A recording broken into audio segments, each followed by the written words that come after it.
Johnston Kavuludi, Chairperson of the National Police Service Commission, welcome to the JSO interview. Thank you. Perhaps I might read you a section from the Police Service Act of 2011. The police service shall be under the overall and independent command of the Inspector General, appointed in accordance with Article 245 of the Constitution and the provisions of this Act. Now, it seems to me, Commissioner, that we are being party to a perceived dispute, wrangle, when it seems eminently clear that the Inspector General has the mandate to run the police. So why are you arguing? We are not arguing as a commission. The reason we are not arguing is that the Inspector General, his 2 deputies, and the 6 other commissioners are members of the National Police Service Commission.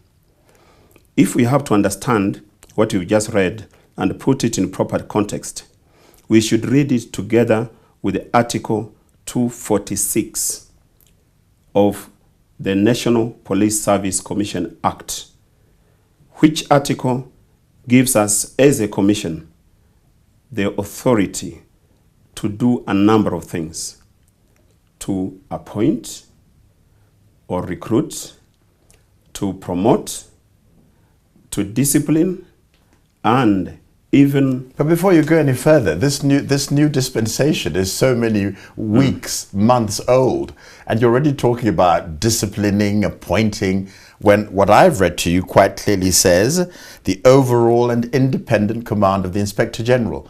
Therefore, let's put it in layman's terms. You appoint me to be headmaster of a school. Yes. Isn't it up to me to appoint my staff without your saying you're the board of governors who set up the school in the first place?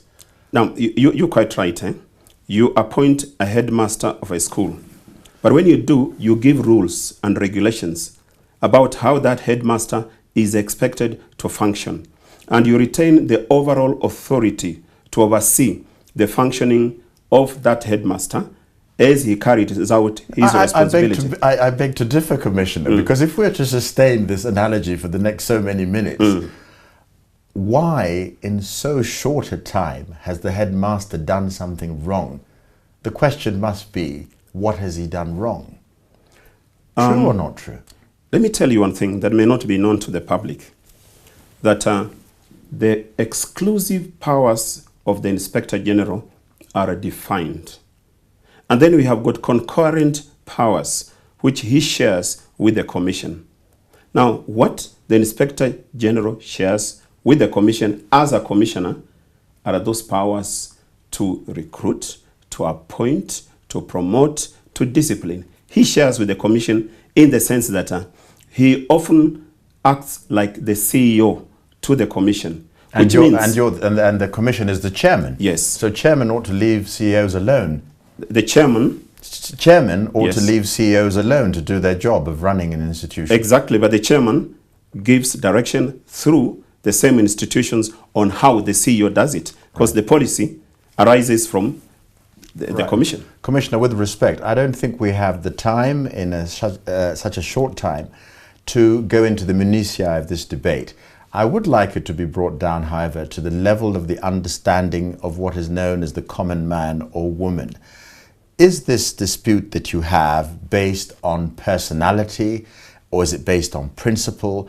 Are you defending vested interests? How would you define it to us, the one Ainchi? One of the things I like to say is that there isn't a dispute. There is just a difference. So you would say that the press is just garnering day in, they're hyping up, they're stoking a fire, which in fact doesn't exist. What does exist is different methods of doing the same thing. What I mean here is that at a personal level, because you implied that the Inspector General and I have got cordial working relations. The Inspector General, as a member of the Commission, makes tremendous contributions during the time we sit as a board. However, there are times when the Inspector General goes overboard to do that which the law doesn't allow him to do. And what does the law allow the Inspector General to do? To look at delegated authority from the Commission to transfer, to promote, and to discipline.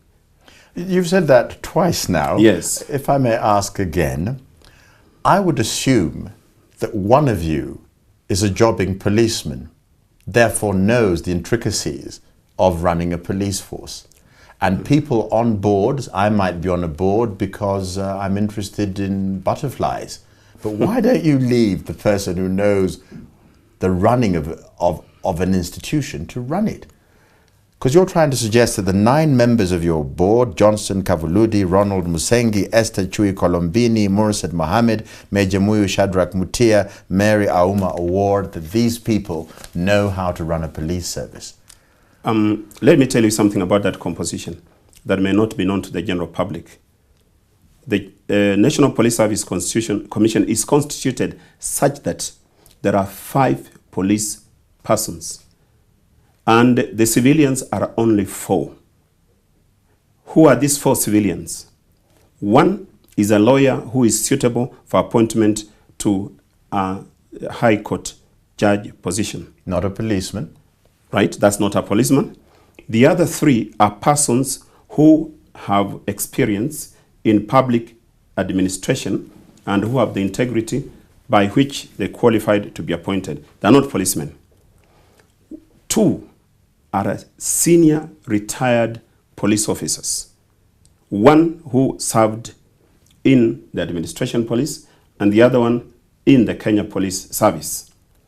Then 3 are serving police officers. One of them is the Inspector General and the other 2 are 2 Deputy Inspectors General. So by that number you can see those who served in the police or are serving police officers, put them together, they overpower in terms of number. Right, but in that explanation, Commissioner, it seems even more to the fact that we have some kind of power play at work here, because I don't see why a grouping of people who are all working towards the same end should come to the conclusion that only one person is letting the side down. This explanation is what I find inadequate in our conversation so far. Well, the right interpretation will be this. It is not that one person is letting everybody else down, but that one person has acted in a manner that has not been authorized by the entire commission. Right. So when you say that this one person is an impediment to police reforms, that is, I'm putting to you wording which is in the public domain. It's not as if I've sort of sat down and said, what can I say to Commissioner Kavuludi to throw him out of gear? Yes. You're saying that somebody is a stumbling block to police reforms. In a climate in this country where we have a lot of insecurity, where people are being killed, where people are being maimed, and you're saying it's because of some fine print on his job description. Surely not. Surely not the right answer, Commissioner. It cannot be the right answer. And we are not talking about a fine print. We are talking about bold prints. Right. Bold prints that have come out clearly in the Constitution and the enabling legislation, by which the powers of the Commission, the functions of the Commission are clearly spelled out. Right. So let's go. An impediment to the reform process. How does somebody whom you've appointed to do a job become an impediment to the job you employed him to do or selected him to do? The Inspector General is not an impediment to police reforms. Right. And nobody has said so. It has not even been implied. Right. Impediments to police reforms could be outside the police service itself. Persons who have got vested interests and persons, for example, who have gone out of their way to tamper with the law in such a manner that it receives an orientation of the kind that makes it difficult for us to operate. Otherwise, the Inspector General has made his contribution, continues to make his contribution as a member of the Commission and as a person who executes decisions of the Commission. However, the Commission has a responsibility, and the responsibility is to the general public in ensuring that all members of the Commission speak the same language in terms of policy decisions that have been made and which arise from the legal provisions that we use. So if the Inspector General goes out of his way and does that, which is not part of what the Commission has decided, the rest of the Commission says, sorry, sir, you've not done it right. And that is common in management.